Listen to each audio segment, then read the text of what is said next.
Abraham Lincoln was a pretty cool guy, the self-proclaimed president up in the streets of Mid-South wrestling in the early Detroit territories. He had insane bouts with the likes of the Sheik. He was the Northern Territory's biggest babyface while the biggest heel in the Southern Territories. Alright, I'm talking out of my ass.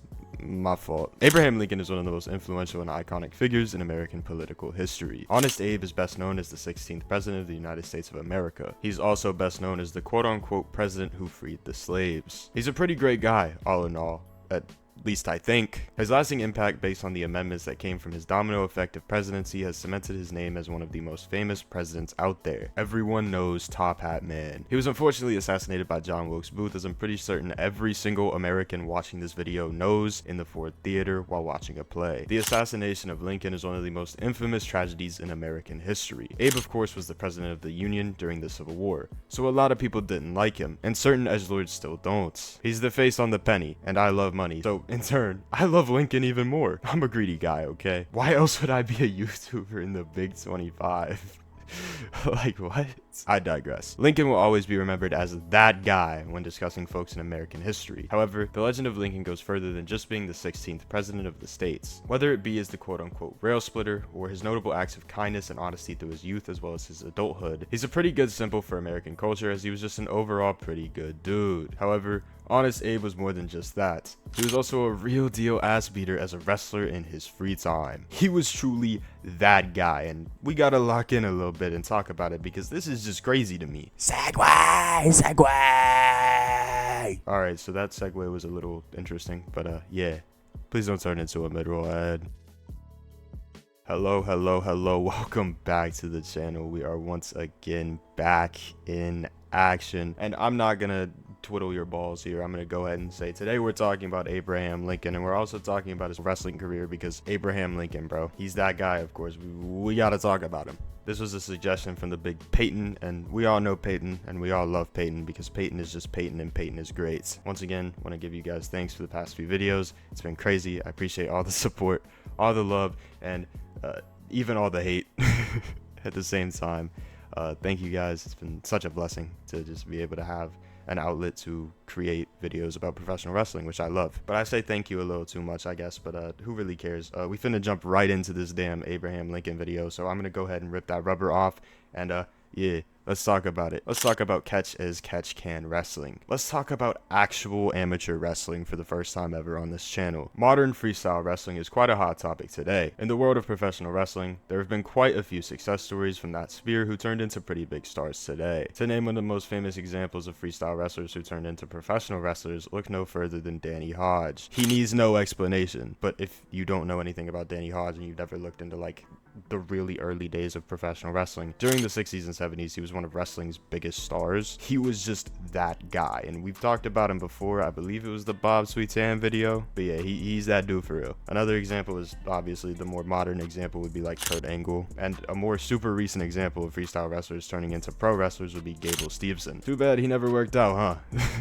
That guy. I wonder what he'll be remembered as. The reason I mentioned freestyle wrestling in a video about Abraham Lincoln is to get to the father of modern freestyle wrestling, because we love talking about things from the Mesopotamia years all of a sudden, aka like the 1800s. This style was known as catch as catch can wrestling, which basically means catch hold wherever you can, so you can just like grab on people, you know, like we love grabbing on people on this channel. It was a really big old-fashioned style that's technically still alive today. It mainly had its popularity during the 18th and 19th centuries. Catch wrestling was popularized in England and has been passed down through countless generations. You can basically target and grab at anything above the belt, and you're just trying to pin your opponent to the ground. It's pretty simple. This is that type of shit you and your boys would do on a random Saturday night in middle school just to pass the time. And speaking of pastimes, it was the pastime as well as career for a lot of people throughout decades and centuries. It's said that during the 1800s, the dinosaurs that still roam the earth were big fans of catch as catch can wrestling. And speaking of dinosaurs, everyone that was alive before 2000.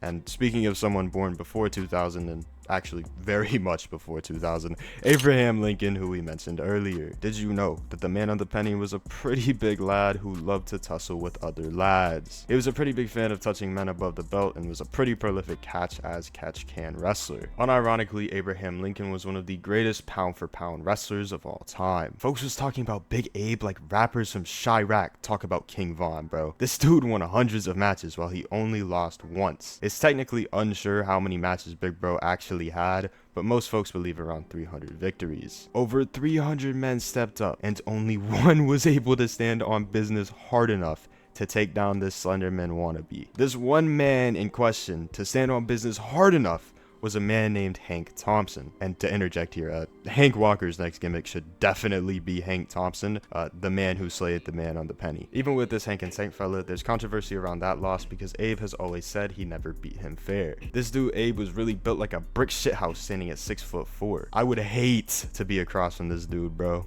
I'd be shivering in my Timberlands with my stomach sounding like Tim's in a dryer, bro. While it was the 1800s, so there wasn't a whole lot of documentation, some of Abe's most famous victories include, but are not limited to, Jack Armstrong and Daniel Needham. He was also the regimental champion for the wrestling pastime in his Illinois militia during the Black Hawk War in 1832. His win against Jack Armstrong actually earned him his namesake for wrestling. That was basically his Ilya versus Sammy moment. No the fuck it wasn't, but you get the drill, right? His win percentage all time was better than Nick Saban at Alabama, this John Brazy, or Ryan Day versus anyone but Michigan. He was really great at the whole wrestling thing due to his size and just overall build. His arm length allowed him a nearly unfair disadvantage because he could really just do anything with that. He's like the opposite of Will Campbell coming out of the draft. Is that too many football references in one video? Maybe, but I don't really care. He used a lot of collar elbow tie-ups and he was kind of a pioneer in that. Every time you see a collar and elbow tie-up now in a random WWE match, you can think back to the 16th president of the United States. Every wrestler who has ever done that is a true American patriot. Damn. Some of his signature moves included the bear hug, hip lock, and really just anything similar to that. A bear hug by a 6'4" behemoth is some shit I wouldn't wish on my own worst enemy, bro. Like, damn. Not only did he have these quote-unquote signature moves, but there's also an urban legend that he created the chokeslam, which I'm pretty sure a lot of you have heard of. Well, it's technically not true. I watched WWE in 2025, so I'm a mindless consumer that doesn't listen to the truth. So, therefore, Abraham Lincoln created the chokeslam in my mind. I don't care. Could you imagine having to, like, actually face this dude? Like, put this into perspective. Imagine you're getting off a difficult shift as, like, a blacksmith or some shit, and you decide to pass the time by wrestling someone, and this big 6'4" dude pulls up in a top hat. You're cooked. The thought of the big honest Abe just throwing folks around is crazy. The same dude that was running the Union was throwing down, bro. This sounds crazy. Could you imagine if all the leaders of both sides of the Civil War got together and settled their difference over a wrestling match? You know what, bro? Someone's gotta run that shit in WWE 2K25, bro. That'd be cinema, high key. Abraham Lincoln versus Gunther, bro. Book it. Abraham Lincoln versus Will Ospreay, bro. Book it. Abraham Lincoln versus Darby Allin, bro. Book it. Holy shit, JCW. Hire me as the new head writer instead of Russo. These are actual bangers I'm cooking here. Real life though, Abe Lincoln was like the Undertaker before the Undertaker's great grandparents. Instead of, you will go one-on-one with the Undertaker, Teddy Long from like 1823 was booking folks to go one-on-one with the hustle, loyalty, respect, and honesty Abe Lincoln. Since Abe created the chokeslam in my mind, it makes all the more sense why he and the Undertaker are so similar. Teddy Long loves folks with top hats, bro. I tell you what. You know, I really wish Abe Lincoln was around today because holy shit, he'd fix the bland WWE product so much. Could you imagine Abe Lincoln versus El Grande Americano, bro? That'd sell out every arena in existence. Now to wrap it up with the jokes, the big Abe was different back in his day, and he's currently in the National Wrestling Hall of Fame, which he was inducted to in 1992. Unironically, he was the one. While he may not have actually invented the chokeslam, that's still a cool urban legend to tell people who have no idea what you're talking about, because I love spreading misinformation, and you probably do too. Something that isn't misinformation though is the fact that he was a legit badass as well as just an overall good dude. I don't know where he ranks in terms of all-time presidents, but he's definitely one of my favorites because he just seems like a good guy you want to rug right around with. And I don't really give a shit about politics. I only care about the actual person. And I mean, bro, he freed the slaves. He's he's a good dude, right? I kind of wish we got footage of Abe wrestling, but I guess it's better that we don't, because there's no shot it would have stacked up with the 6-star Tokyo Dome Dave Meltzer Jizz Fest classics. What the fuck am I talking about? I'm joking, of course, but the legend of the original Undertaker, Honest Abe, should live forever. We love you, Abe. Fuck John Wilkes Booth. Alright, so this channel has officially become the John Wilkes Booth Hate Club. But anywho, to segue out of this video, I want to appreciate you guys for taking time out of your day to watch this video. Thank you if you enjoyed it, and if I earned it, I would appreciate it if you left a like on the video, as well as subscribe to the channel. Once again, big shout out to that boy Peyton for suggesting this video, and I just love any more suggestions I can get. I'm really in my element right now, so if y'all have anything you want me to talk about, just let me know, bro. I know somebody said something about Matt Hardy and ROH. Maybe I'll do that. Maybe I will. And y'all know I'm gonna keep coming back at y'all with some bullshit ass comparisons that don't make any sense, but you know, that's just my identity, you feel me? But y'all should like 100% join the Discord server, and like you should just join that, because it's free, and why wouldn't you do something that's free? Free is actually my favorite word in the entire English dictionary. So yeah, join that, please. Also keep your eyes like wide open for like community posts, as well as like just random streams that I do, because I'm trying to stream more.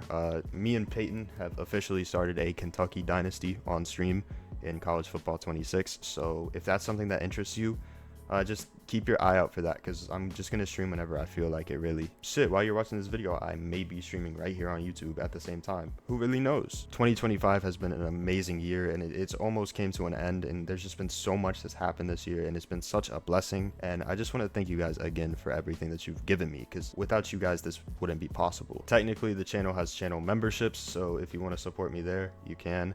Hopefully, I can get some shit done for the channel memberships.